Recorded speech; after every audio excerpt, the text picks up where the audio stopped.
Olá, meus amigos e minhas amigas da TV Conase, síndicos, síndicas, moradores.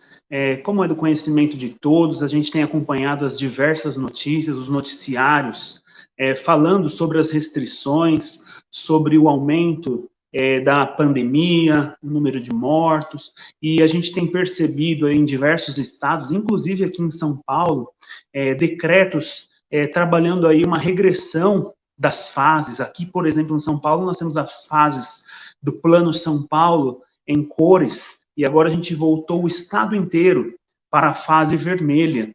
Agora, o que significa o estado inteiro na fase vermelha para os condomínios?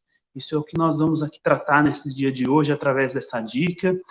Primeiro momento, a gente tem que imaginar que por tudo isso nós já passamos anteriormente, diferente do que nós tínhamos lá atrás, quando tudo era muito novo.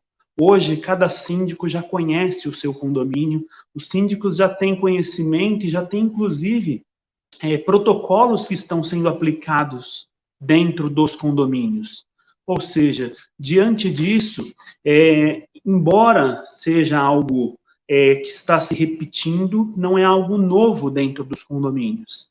Então, diante desse decreto de voltar aí todas as fases, todos a fase vermelha, é importante que dentro dos condomínios nós venhamos aí a ter cuidados redobrados novamente. Isso eu digo em relação a, obviamente, os usos de máscara dentro do condomínio, que é obrigatório, inclusive, por decreto, não somente a isso, mas também em relação aos cuidados ao lavar as mãos, ao se higienizar com álcool, aos distanciamento dentro das áreas do condomínio.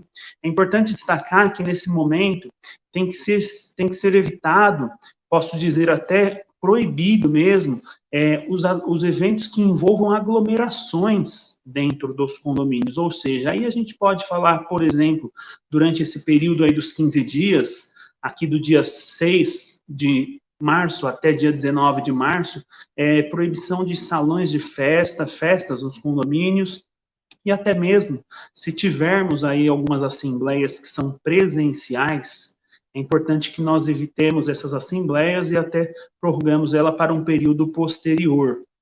É importante destacar também que o Plano São Paulo, ele não tem uma aplicação específica dentro dos condomínios. Ou seja, isso quer dizer que, se nós temos lá fora, por exemplo, parques fechados, não quer dizer necessariamente que nós iremos fechar dentro dos condomínios também. Mas é importante que, ao utilizarmos essas áreas de lazer, que poderão permanecer abertas desde que tenha segurança, ou seja, não pode, de forma alguma, trazer aí algo que venha a ocorrer ou venha prejudicar a segurança e a saúde dos demais condôminos. Então, parquinhos, por exemplo, quadras, se nós não formos utilizar de esportes de contato, elas podem continuar abertas, mas sempre com muito cuidado, sempre observando todas as regras, observando todos os protocolos que são necessários.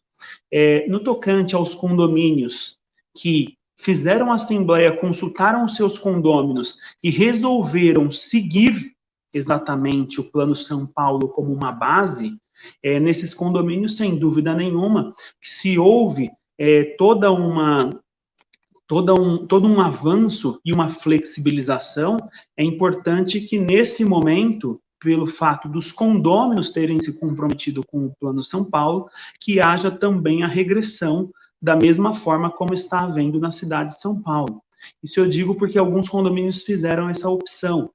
Por que o Plano São Paulo ele não necessariamente é aplicado dentro dos condomínios? Porque nós temos condomínios de todos os tamanhos. Nós temos condomínios, por exemplo, onde nós temos 5 apartamentos, com áreas de lazer mais numerosas do que o número de apartamentos. E nós temos condomínios muito numerosos.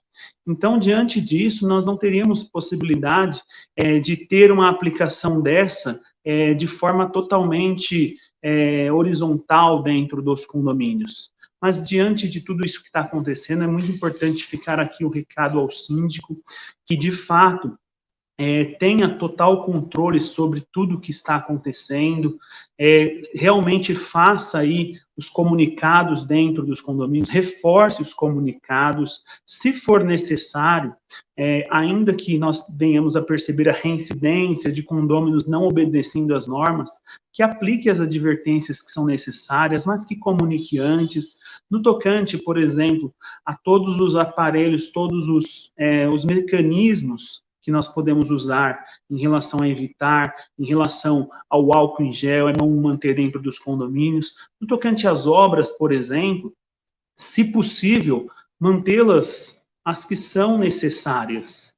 Agora, se nós já temos um condomínio, um apartamento que está dentro de uma obra, não necessariamente a gente tem que trabalhar a paralisação dessa obra. Eu acho que é um momento que nós dependemos de uma união coletiva, a gente precisa de empatia nesse momento, entender o momento do outro.